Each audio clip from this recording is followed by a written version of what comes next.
Les portes d'entrée du palais de justice sont de nouveau ouvertes au public. Ce matin, il y a un effectif suffisant pour assurer l'accueil. Le ministre a proposé de faire appel à une société privée pour assurer le contrôle de la Scanstrat, c'est-à-dire le contrôle des métaux, ce qui va permettre de soulager le personnel de sécurité. Hors caméra, les employés accueillent positivement ces prochains renforts. Reste à savoir désormais si le recours à du gardiennage privé est une solution provisoire ou sur le long terme.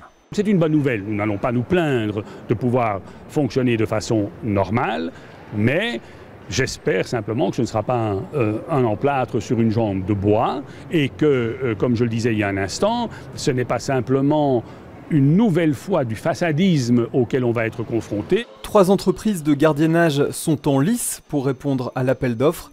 Les gardes privés vont assurer un service semblable au dispositif mis en place dans les aéroports. Ça n'est évidemment pas normal, mais il faut évidemment trouver une solution urgente, puisque hier le palais de justice était inaccessible au public, ce qui veut dire que les audiences qui doivent être publiques n'ont pas pu se tenir. Devant le manque d'effectifs chroniques, il faut faire vite pour éviter de nouveaux dysfonctionnements. Ces gardes privés doivent entrer en service dans les prochains jours.